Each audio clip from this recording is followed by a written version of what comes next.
Item Number: SCP-209. Object Class: Euclid. Special Containment Procedures: SCP-209 is to be held in a 0.5 meter by 0.5 meter by 0.5 meter pressure-sealed storage locker, insulated to prevent any potential aroma from release to the surrounding area. Access to SCP-209 is limited to a single Class II or higher staff member for any transport. A standard security detail should accompany any transport of SCP-209 at a distance of at least 23 meters. No more than one human subject of any classification should be within the minimum safe distance of 20 meters of SCP-209 at any time outside of a research trial setting. As current hypotheses regarding the function of SCP-209's active phase indicate enticement to use through olfactory manipulation of some kind, any staff assigned to research trial or security detail should be equipped with personal air filtration devices rated at Foundation standards of at least Euclid 3. HEPA filter, oil resistant. Research has approved the use of the prototype modular keycard system, SC Passport, for SCP-209 storage locking mechanism.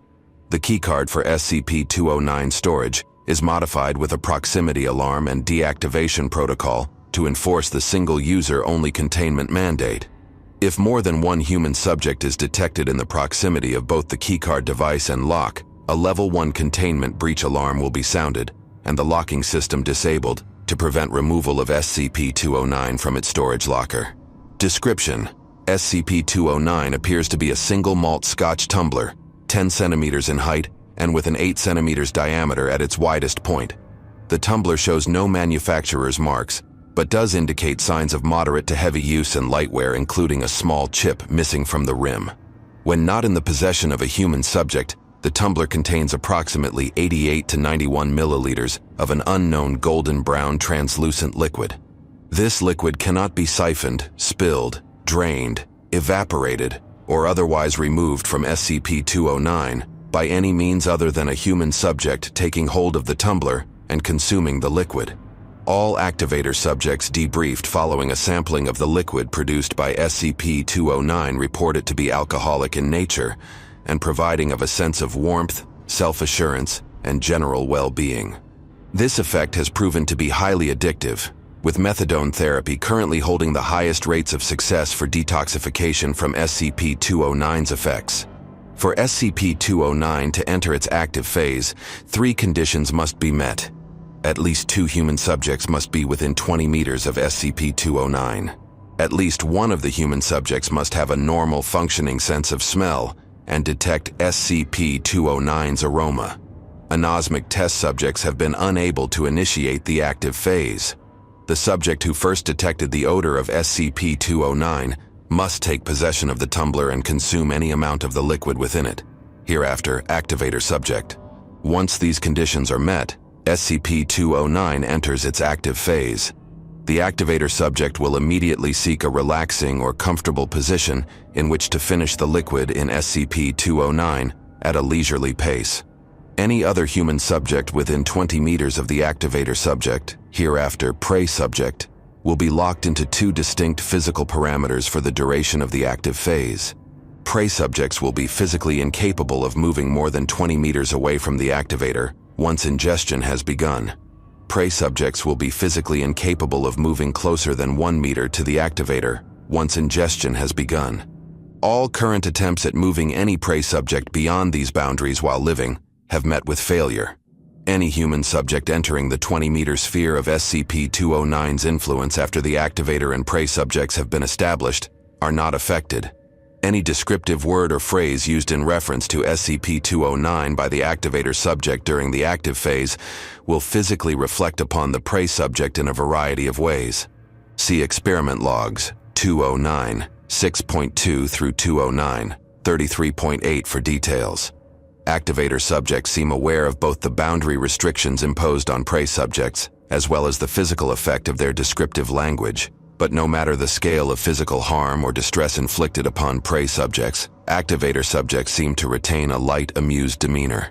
It is theorized that the effects SCP-209 inflicts on prey subjects is intended as a form of entertainment for the activator subject to enjoy while experiencing SCP-209's intoxicating effects. When the activator subject has consumed all the liquid within SCP-209, both boundary parameters are nullified.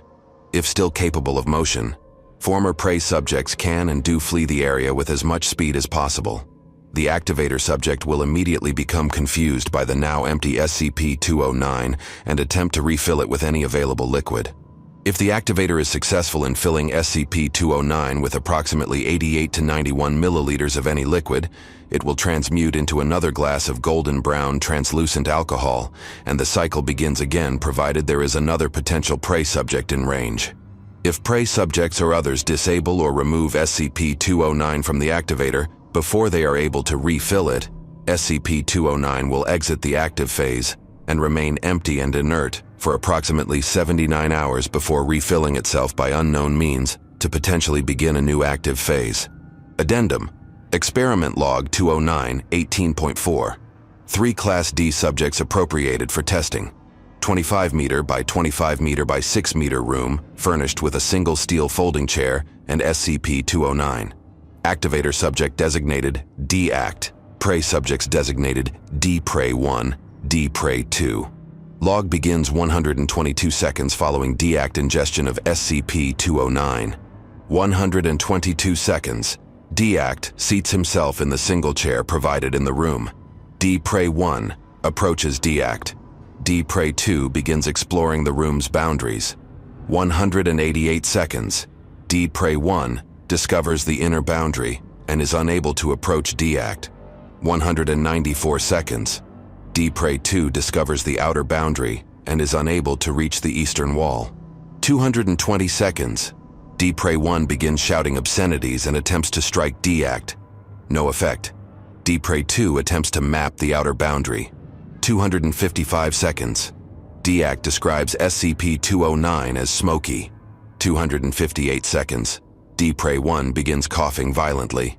D-Prey-2 approaches. 284 seconds. D-Prey-1 collapses, racked with violent coughs. An unknown black smoke-like gas is expelled from his mouth with each cough. D-Prey-2 attempts to approach D-Act. 299 seconds. D-Act describes SCP-209 as smooth. 302 seconds. D-Prey-2 appears to begin sweating profusely. D-Prey-1 continues coughing spasms. Expulsion of smoke-like substance continues from mouth, nose, eyes. 363 seconds. D-Prey-2, exuding a thick layer of a viscous, near-frictionless substance from all pores. Substance has eroded clothing and apparently the first layer of epidermis. D-Prey-2 is unable to remain standing, falls, and attempts to staunch the flow of the unknown substance from his pores. D-Prey-1 apparently expired. Smoke-like substance continues to vent from mouth, nose, eyes. D-Act applauds intermittently. 404 seconds. Viscous substance exuded from D-Prey-2 has eroded 2 additional layers of skin. Wounds approximate to second and third degree burns. D-Prey-2 expresses desire to be terminated. Request denied. D-Act appears fixated on the remaining liquid of SCP-209. 522 seconds. D-Prey-2 expires. Substance appears to cease exuding from pores. D-Prey-1 ceases to expel smoke-like substance. D-Act continues drinking SCP-209. 948 seconds. D-Act consumes the last of SCP-209. Immediately stands and rushes to the body of D-Prey-1, begins clawing at the corpse with left hand, while maintaining hold of SCP-209 with the right. 954 seconds.